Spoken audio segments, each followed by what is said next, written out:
Alright, YouTube, behold, that didn't take very long now, did it? Merkel is going along with her party and saying, oh yeah, for the purposes of assimilation in German culture, we need a Burqa ban. Oh, that's funny. Wasn't it a year ago you were saying people were literal Nazis for supporting such a thing?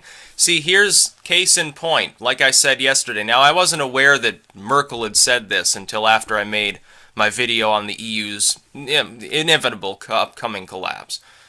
I said people are going to be lied to increasingly by these establishment globalist pro-migrant parties in Europe. They're going to blame Putin for the rise of the so-called far right.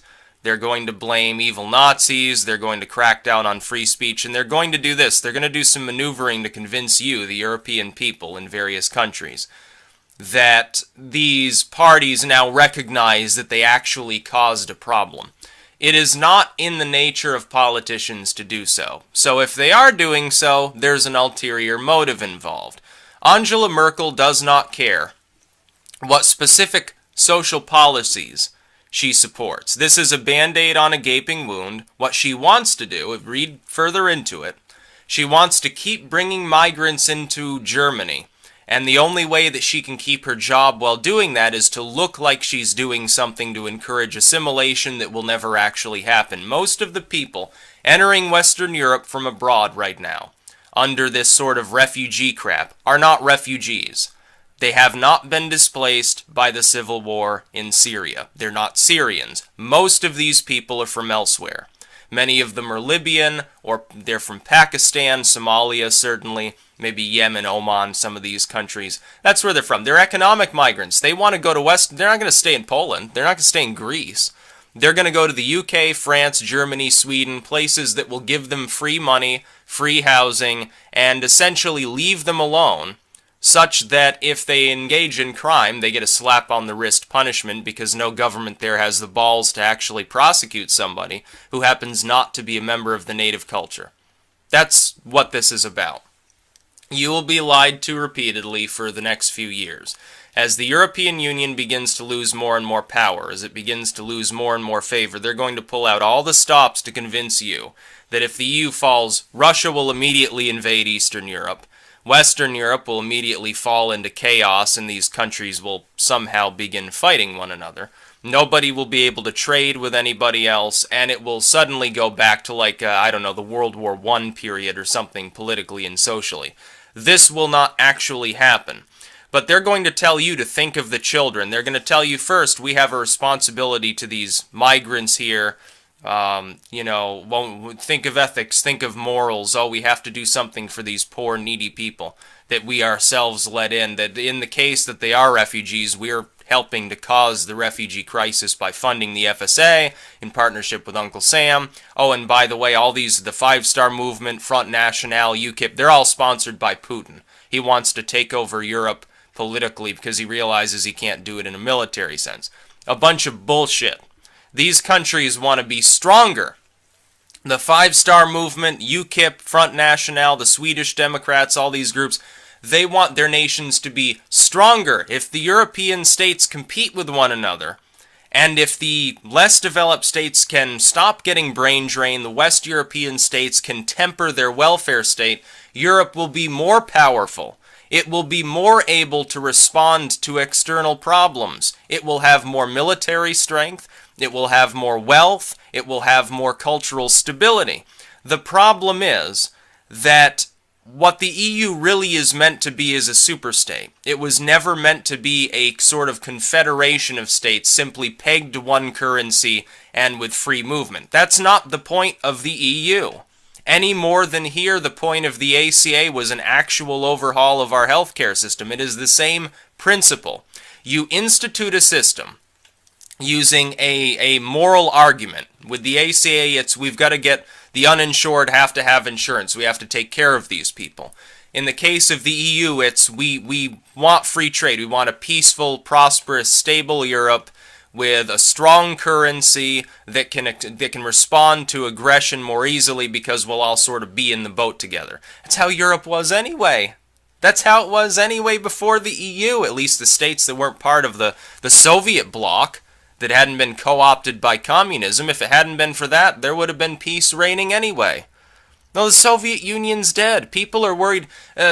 People seem now more worried about Russia in its crippled condition currently than they ever were about the Soviet Union, which at its height had, 3 or 4 to 1 missile superiority over NATO and a relatively vast land area and a much higher manpower than it does now. You're worried about Russia as opposed to the USSR? They're not even communists anymore. They're using the same sort of government system, the same corporate interventionism that's found anywhere in Europe anyway. What do you have? Why would you even care if the Russians took you over? Their system's the same as yours at this point. The Eastern Europeans are not simply going to sit there, bend over, and become communists again just because the EU fails. Western Europe isn't going to regress into potato patch mode unless you keep paying for people you can't afford to sponsor. Europe is out of money. You don't have the wealth anymore necessary to take care of these problems. The great European ethos of we will remake the world in our image, we will make things magically better, we will meddle in all world affairs and design them according to our schemes and plans. How are you supposed to do that?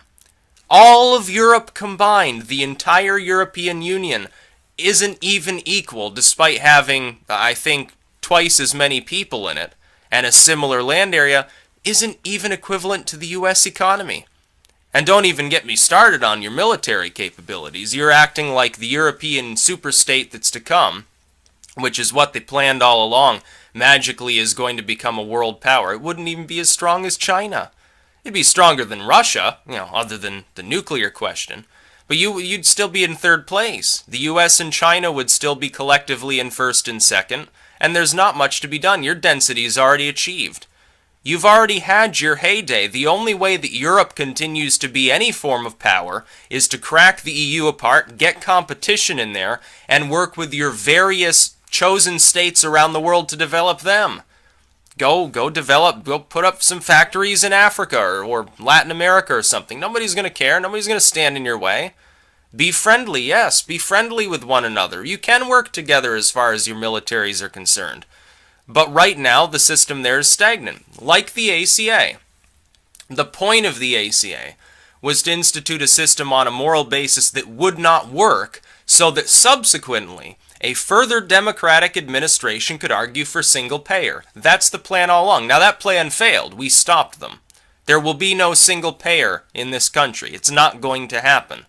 I don't think the people would have, I don't even think some leftists would have stomached it, honestly, even if they had suggested it. I think it would have been at hazard the moment it was suggested. It failed. The TPP, which is a similar proposal, won't even get implemented at this point, nor will the TTIP.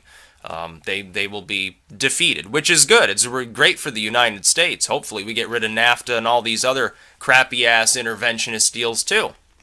In Europe, the goal is to create a loose confederated framework, pump it full of migrants, up the crime rate, increase social stress, and then propose as the solution, because we can't cope with differential welfare dole, differential, development, differential immigration quotas, and so it's not working. We need to create one state. We'll federate now. We'll become the United States of Europe. That's what they're going to tell you they should do.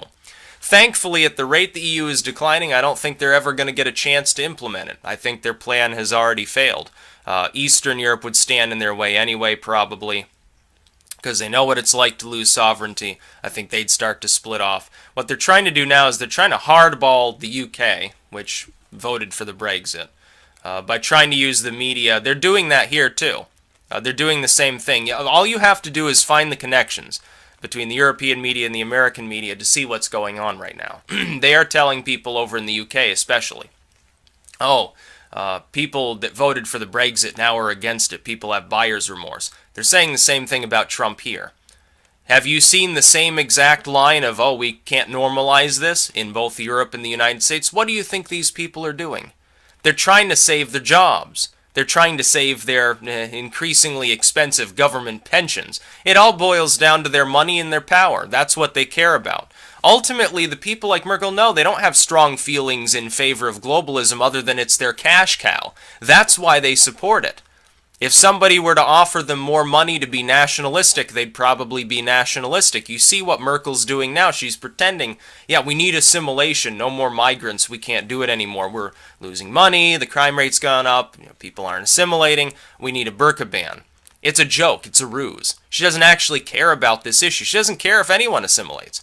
She doesn't care if everybody who comes into her country suddenly starts killing people. She doesn't care as long as it doesn't hurt her chance of re-election. That's why she's doing this, to save face. Hollande is not even going to bother seeking re-election. He's so embattled he won't even make it to the second round anyway. In the UK, you see, Labour, the prime sponsor of multiculturalism, sort of the slightly further left than so-called conservative movement there, because their conservative movement, honestly, is a complete joke. It's cuckservatism. It's barely even that. Has lost so much power it's basically regressed to minor party status. They're losing, it's not just the Brexit that took a toll on them, it's not just their last election, they're still losing steam. It's amazing to watch as the UK actually comes to its senses. Europeans are waking up faster, honestly. I will say this, I was wrong. I didn't expect them to wake up this quickly. I expected it to take the next couple of decades, a very, very slow, painstaking process for Europe to wake up to the threat that was right at their door. Honestly, I didn't know if they were even going to make it. I expected that in some of these countries, before they woke up, the wolf would have already barged into the hamlet, so to speak, and devoured all of the livestock, which is a pretty good metaphor, by the way, for Europe right now. Merkel is a wolf, Hollande is a wolf, David Cameron is a wolf. All these people are wolves, devouring the sheep as they may, getting nice and fat and sassy off of that glorious mutton that they're devouring constantly. But you'll be lied to more. And when this tactic, if it doesn't work, they'll switch to a new one. It'll probably be a moral argument. Look for moral arguments. Whenever the government passes a bill, for instance, the Patriot Act, the Think of the Children bill, or something like that, does it ever actually have anything to do with the positive vibes that they're trying to associate with it? Does the Patriot Act have anything to do with patriotism? No. It's a big government takeover surveillance bill that has to do with denigrating our constitutional rights. It's unpatriotic. It's the exact opposite of patriotism. It's the exact opposite of the American ideal. The European Union, is it unionized? Is there any element of togetherness, or is it causing nothing but alienation? The latter. It's causing lots of social alienation. It's causing more problems than it ever could have possibly solved. That's the point. The point is to create social stress to move towards a superstate. The Affordable Care Act, is it affordable? No. That was just a selling point that they used to get people to support it and not protest the fact that it was being implemented. The Supreme Court had to rule it a tax just to keep it constitutional. And yet people still talk about it as though it was a help to our country. Oh, a few million more uninsured people got added to insurance. Yes, and a few tens of millions of other people are paying through the nose for the plans they had before. They're paying twice as much, or they've dropped to a lower level plan to save money, or they can't even get the plan that they had before that they were obviously happy with because they were purchasing it in a somewhat private marketplace. That's the point. So you're going to be lied to more. Merkel is lying to you when she says she cares about a burqa ban or assimilation. She doesn't. She doesn't give a fuck about these things. Hollande doesn't care. Cameron doesn't care. None of these people care. Renzi didn't care. It's wonderful that the Italians are beginning to save themselves. They're following in the footsteps of the UK and Iceland. By the way, Iceland with the Pirate Party, they're not really on board with globalism. They're an anti-censorship party at their core. We'll see what happens in France. We'll see what happens soon in Denmark and Sweden, possibly even Germany. Merkel could continue to lose more and more steam. It's now at the point where her career is in its twilight. If she gets re-elected at all, she won't have any sort of a social mandate, let's face it. But Germany is still run by a person who is essentially East Germany mode. She's not into capitalism. I think we've seen that. She's a globalist. She likes Brussels more than Berlin, so to speak. That's about all. Peace out.